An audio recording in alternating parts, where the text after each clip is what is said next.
In this video, I'm going to show you how to upload a sermon video that is made by trimming the clip from the full service that was recorded on a Sunday morning. This is done by going into the video recordings folder, which you will find on the desktop. If you scroll down to the bottom is where you'll find the service. We're using this service for the example. Double clicking should open the video, and then you can go up to Edit and click Trim.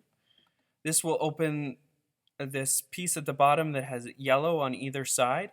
We're going to drag the yellow to the beginning of the sermon.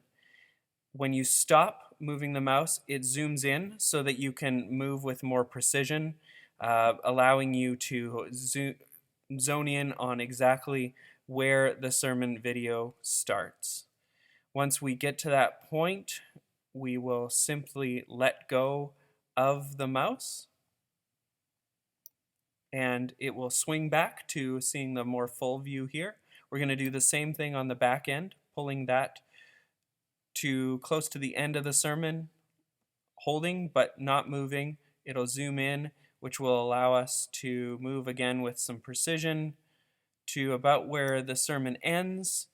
Once you let go, you'll see that there's a smaller section highlighted here. Simply click Trim and it will create that new clip. Now we need to save this, so go File, Save. It'll open a box here. It should automatically take you to the sermon video folder, but if it's anything other than that, if you click on this spot and go to Documents and then click Sermon Video, you can also get to it by clicking Documents over on the side here and clicking Sermon Video. Then for the title, we simply put in the date by the year first, the month, and then the date. Click Save, and it should take a moment here just to save up at the top here. If for some reason you get an error message, close everything down, close QuickTime, close the folder, reopen the folder, basically start again. Usually it's just some sort of glitch in the system along the way, but if for any reason there is an error, that's all that you need to do. When this completes, as it just did, it says finished for half a second. You will see it if you're you won't see it if you're blinking, so that's fine. But when you see that the title has changed to reflect the date that you put in, you can just QuickTime. You can close this folder, and then we're gonna jump over to this YouTube link on the desktop, which will take you directly to the upload page on YouTube. Click Select Files, and then you will find the file that you just saved. In that case, it's at the bottom. It will usually be at the bottom. Choose that file. Then we are going to enter the information, the title of the sermon, which in this case is Protecting Your Marriage. Then a dash and the preacher's name, and then the date it was preached. That's all that we need to do on this page. So just for your information, we say no, it's not made for kids because it's not content that's specifically made for kids only.